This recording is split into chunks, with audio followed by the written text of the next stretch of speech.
Rouse Avenue court से बरी होने के बाद से अरविंद केजरीवाल अपने घर पर पहुंचे तो पत्नी और बच्चों को उन्होंने गले लगा लिया। इस मौके पर काफी भावुक अरविंद केजरीवाल और उनका पूरा परिवार नजर आया। जिन आरोपों की वजह से मुख्यमंत्री रहते हुए सलाखों के पीछे पहुंचे, सवाल उन पर होते थे, तंज उन पर कसे गए, उन्हीं आरोपों में अरविंद केजरीवाल बरी हो गए और मनीष सिसोदिया बरी हो गए। सभी 23 आरोपी जो थे वो सब बरी हो गए। बहुत बड़ी राहत उनके लिए। लेकिन ये दृश्य जब वो आरोपों से बरी हुए सीबीआई मामले में, अब ईडी मामले में, सीबीआई मामले में, तो अरविंद केजरीवाल अपने परिवार से ऐसे मिले, अपनी पत्नी से, अपने बच्चों से कुछ ऐसे मिले हैं। मनीष सिसोदिया आज फिर उनके साथ में दिखाई दिए और सभी को गले उन्होंने लगाया। भावुक कर देने पल अरविंद केजरीवाल के लिए। इस मामले में आम आदमी पार्टी को निसंदेह बहुत नुकसान हुआ। अरविंद केजरीवाल, उनकी छवि को बड़ा नुकसान, क्योंकि जो शुरुआत उनकी राजनीतिक पारी की हुई थी उसमें ईमानदारी की बात थी, लेकिन जब भ्रष्टाचार के आरोप लगे तो आरोप गंभीर सबने माने, क्योंकि सीबीआई बड़ी गंभीरता से कहते थे कि इन्वेस्टिगेशन कर रहे हैं। लेकिन 2026 आते आते इस मामले में बरी हो गए अरविंद केजरीवाल, तमाम दूसरे आरोपी। और अब आम आदमी पार्टी, अरविंद केजरीवाल कह रहे हैं कि सत्य की जीत हुई है, सुनीता केजरीवाल कह रहे हैं कि सत्य की जीत हुई है। अरविंद केजरीवाल की पत्नी सुनीता केजरीवाल ने कहा, और इस मामले में उनकी यह प्रतिक्रिया आई है, सत्य की जीत हुई है। उन्होंने सच की हमेशा जीत होती है, उन्होंने कहा।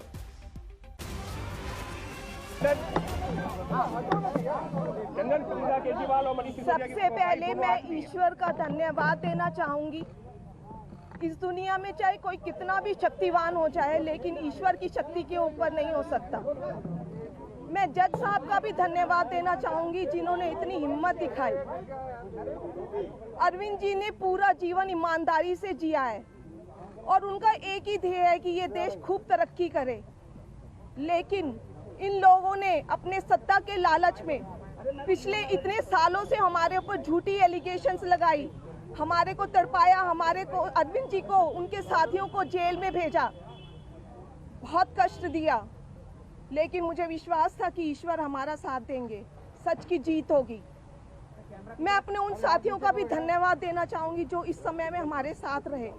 सबका बहुत बहुत धन्यवाद, शुक्रिया। सुनीता जी, आरोप ये लगा था कि भ्रष्टाचार का मामला है और पूरा चुनाव उसी मुद्दे पर लड़ा गया था और सिटिंग मुख्यमंत्री थे जब उनको जेल भेजा गया। आप लोग ही न्याय दीजिए, बताइए कि किसका भ्रष्टाचार था, सत्ता के लालच का भ्रष्टाचार था या इस सबके बीच में? आपको याद होगा कि इस मामले को लेकर बहुत तरह के सवाल उठाए जाते थे। बीजेपी खुद प्रेस कॉन्फ्रेंस करती थी, एक प्रेस कॉन्फ्रेंस अनुराग ठाकुर ने भी की थी। और जब 2026 करोड़ का राजकोषीय घाटा हुआ है, नुकसान पहुंचा है, सीएजी के उस रिपोर्ट को लेकर उस रिपोर्ट के हवाले से बहुत तरह के आरोप लगाए गए थे और तमाम दूसरे आरोप भी जोड़े गए। लेकिन अब अरविंद केजरीवाल समेत तमाम आरोपी बरी हो गए। हमारे साथ हमारे संवाददाता अमित भारद्वाज इस खबर पर जुड़ गए। अमित, राजनीतिक रूप से आम आदमी पार्टी को यह जो फैसला है कितना बल देगा, स्ट्रांग करेगा? राजीव, देखिए, आम आदमी पार्टी की सबसे बड़ी एसेट जो थी वो कट्टर ईमानदार की छवि थी। राष्ट्रवाद और कट्टर ईमानदार की छवि लेकर अरविंद केजरीवाल दिल्ली के बाद पंजाब, गुजरात, गोवा गए और पार्टी का एक्सपेंशन कर रहे थे। लेकिन उसी समय एक्साइज पॉलिसी केस आया जिसने सबसे बड़े एसेट को नुकसान पहुंचाया। अरविंद केजरीवाल की अपनी छवि पर, मनीष सिसोदिया की अपनी छवि पर नुकसान हुआ। पहले सत्ता इस्तीफा देना पड़ा मुख्यमंत्री को, उप मुख्यमंत्री को, जेल में रहे, फिर सत्ता गई, बीजेपी सत्ता में काबिज हुई और कुल मिलाकर हर जगह ये सवाल उनके समर्थकों के मन में जरूर होता था कि क्या सच में कुछ गड़बड़ हुआ है।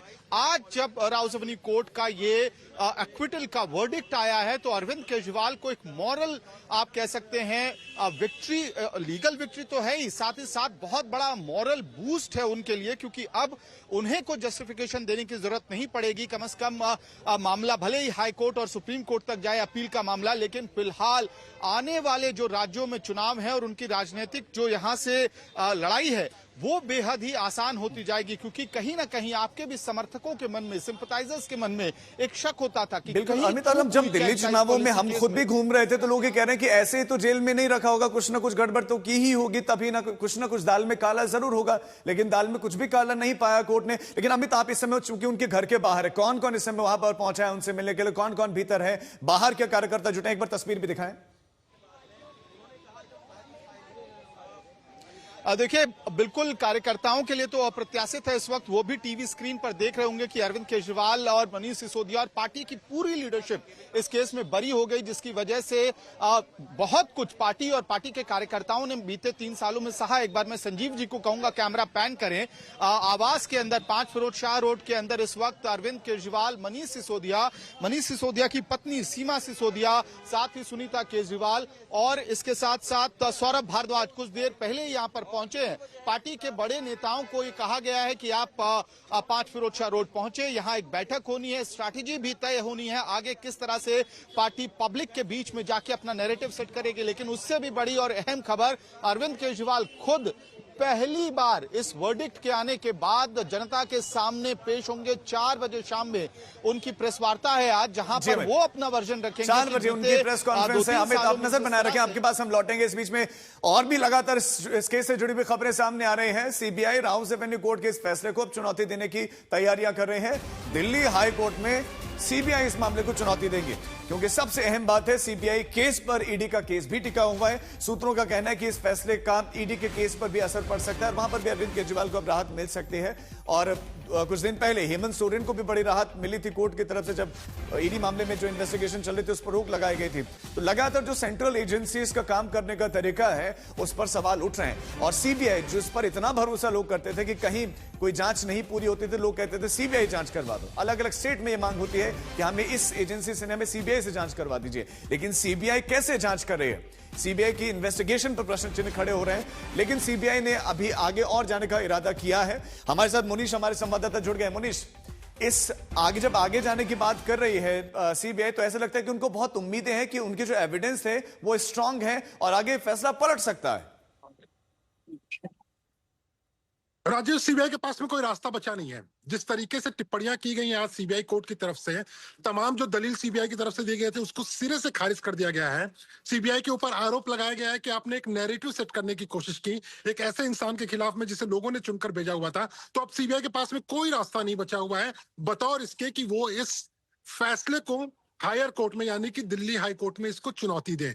और आपने बिल्कुल सही बोला, जो फैसला आज सीबीआई की कोर्ट ने दिया हुआ है जिसमें 23 आरोपियों को बरी कर दिया गया है इस पूरे मामले में, उसी पूरे मामले को लेकर ईडी का मामला भी देखा जा रहा है। क्योंकि इस मामले का जो इसकी गूंज जो है वो ईडी कोर्ट में भी सुनाई देगी। क्योंकि अगर सीबीआई कोर्ट ये कहती है कि कोई अपराध हुआ ही नहीं, किसी तरीके का घोटाला हुआ ही नहीं, तो घोटाले का पैसा कहां से आ गया? जब घोटाला नहीं तो घोटाले का पैसा क्यों? और ईडी का जो केस है वो मनी लॉन्ड्रिंग के बेसिस पर है। मनी लॉन्ड्रिंग तभी साबित हो सकता है जब सीबीआई ये साबित कर पाए कि किसी मामले में अपराध हुआ है। तो कुल मिलाकर ईडी का केस जो है वो सीबीआई के केस पर पूरी तरीके से टिका हुआ है। और अब जब सीबीआई ने इस तरह का फैसला दिया हुआ है तो सीबीआई के पास में कोई दूसरा रास्ता नहीं बचता है सिवाय इसके कि वो दिल्ली हाई कोर्ट में इस फैसले के खिलाफ में दरवाजा खटखटाए। दूसरा, इसमें एक और बड़ी बात कहना चाहूंगा मैं राजीव। देखिए, कोई मामले की जब ट्रायल शुरू होती है या फिर उस मामले में मुकदमा शुरू होता है, बाद में जाकर पूरी सुनवाई खत्म होने के बाद में किसी को अक्विट कर दिया जाता है, उसको बेगुनाह पाया जाता है, तो कम से कम ये माना जाता है कि सबूत दिए गए थे और सबूतों के आधार पर केस को लड़ा गया और फिर उसके बाद में अक्विटल आया। लेकिन इस मामले में तो ये मुनीश, चूंकि आप जी मुनीश, आपके पास लौटूंगा। इस बीच में कपिल सिब्बल से हमने खास बातचीत की है, उन्होंने इस पूरे फैसले पर क्या कहा है आपको सुनाते हैं।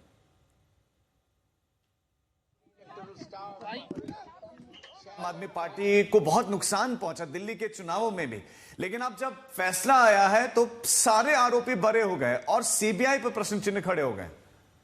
मैं तो शुरुआत से ये कहता रहा हूं कि सीबीआई और ईडी एक हथियार है सरकार के हाथ में, और उस हथियार का ये रोज के रोज दुरुपयोग करते हैं। इसीलिए बाकी भी चीफ मिनिस्टर के खिलाफ इन्होंने जो भी आरोप लगाए हैं उनके कोई तथ्य नहीं है, उनके पीछे कोई तथ्य नहीं है। ये झूठे आरोप लगाते हैं, लोगों को, चीफ मिनिस्टर को गिरफ्तार करते हैं, कोशिश करते हैं सरकारें गिराई जाए, फिर उनको बोलते हैं कि तुम बीजेपी ज्वाइन करो। कुछ नेता बीजेपी ज्वाइन कर भी लेते हैं इसी डर से कि कल सीबीआई और ईडी हमारे घर आ जाएगी। तो ये तो इनका एक राजनीतिक खेल है। इन्होंने कानून को एक हथियार बनाकर लोगों की जिंदगी बर्बाद कर दी, उनकी पॉलिटिकल करियर बर्बाद कर कपिल जी, दिया। मैं आपसे ये जानना चाहूंगी, सीबीआई के लिए आप फेस सेविंग एक्सरसाइज क्या है, क्या किस तरीके से वो डैमेज कंट्रोल करेगी, क्योंकि कोर्ट ने बेहद गंभीर टिप्पणियां की हैं। नहीं तो देखिए, ऐसा है ना कि ये तो कोर्ट को पहले ही सोचना चाहिए था, क्योंकि क्या होता क्या है ना कि लोगों को बेल नहीं मिलती। कहते हैं आरोप बहुत बड़ा है, बड़े पैसे इन्होंने बनाए हैं, करोड़ों रुपए का मालमा है, ना तो करोड़ों रुपए मिलते हैं, ना कुछ इनके पास कोई एविडेंस है। लेकिन ये तो एक जेल भेजने की एक साजिश है, ताकि जेल भेजो, सरकार गिराओ, चुनाव जीतो। कपिल जी, और फिर देखा बतौर जाएगा। वकील मैं आपसे जानना चाहूंगी, इतना बड़ा मामला था ये, 100 करोड़ के घोटाले का मामला था, इसको हल्के में तो नहीं लिया जा सकता था। सीबीआई को भी मालूम है क्या कानूनी दांव पेच है, तो अगर आप सिर्फ गवाहों के बयान उसमें बतौर सबूत पेश कर रहे हैं तो कहीं ना कहीं लैक्यूने तो है, तो आप इतना बड़ा केस किस आधार पर बना रहे हैं फिर? कभी भी बनाना ही नहीं चाहिए। तो आज मैंने तो पहले ही बता दिया आपको, केस कोई एविडेंस के आधार पे नहीं बनता, केस एक पॉलिटिकल साजिश के आधार पे बनता है कि इनकी सरकार गिरानी है, हमने चुनाव जीतने हैं, आरोप लगाओ, झूठे लगाओ, कोई लगाओ, कभी ना कभी तो इवन बाद में अगर हो भी गया बरी तो क्या फर्क पड़ता है, इतनी देर में सरकार तो गिर गई ना, चुनाव तो हम जीत गए ना। कपिल जी, मैं ईडी के मामले में पूछूंगा, लेकिन उससे पहले मैं आपसे ये जानना चाह रहा हूं कि अब चूंकि बड़ा फैसला है, सीबीआई एक सेंट्रल हमारी एजेंसी है, क्या उसकी जवाबदेही नहीं होनी चाहिए? एक पूरा का पूरा मुकदमा खड़ा कर दिया गया, वहां सरकार गिरी, तमाम तरह के आरोप लगे, जेल के भीतर गए, उतना समय उनका जेल में बीता है कई कई लीडर्स का, क्या जवाबदेही तय नहीं होनी चाहिए सीबीआई? क्या जवाबदेही कौन करेगा? कौन करेगा जवाबदेही? जिस सरकार के इशारे पे सीबीआई ने ये काम किया या ईडी ने ये काम किया, तो जब सरकार कोई उनसे जवाबदेही थोड़ी ना मांगेगी, तो उन्हीं के इशारे पे किया है, तो कौन सी जवाबदेही की बात कर रहे हैं? जवाबदेही तो जनता देगी जब चुनाव आएंगे। कपिल जी, ये तो आज सीबीआई के केस के मामले में बरी हो गए हैं, ईडी के मामले में क्या हो सकता है? वो बरी हो जाएंगे। जब सीबीआई का केस ही नहीं रहा तो ईडी क्या रहेगा? साथ ही कपिल जी, मैं आपसे ये जानना चाहूंगी कि प्रोसीड्स ऑफ क्राइम तब, एक मिनट, प्रोसीड्स ऑफ क्राइम तभी होगा ना जब कोई क्राइम होगा। जब क्राइम ही खत्म हो गया तो प्रोसीड्स कहाँ रहे? समझिए आप? कपिल जी, किस तरह के सबूत होने चाहिए थे इस पूरे केस को सब्सटैंशिएट करने के लिए? अगर 100 करोड़ के शराब घोटाले का मामला था, इतना हाई प्रोफाइल मामला, सीएम डिप्टी सीएम का इन्वॉल्वमेंट था, किस तरह के सबूत पेश होने चाहिए थे जो नहीं किए सीबीआई ने, या थे ही नहीं? इनके पास कुछ था ही नहीं, सबूत क्या देंगे ये तो एक, मैंने शुरू से कहा है और कई बार कहा है कि ये तो साजिश है, ये तो एक षड्यंत्र है, एक हथियार है इनके हाथ में। ऐसा कानून इन्होंने किस तरह से दुरुपयोग कर रहे हैं, और केवल केजरीवाल के खिलाफ नहीं, हर एक के खिलाफ यही काम करते हैं।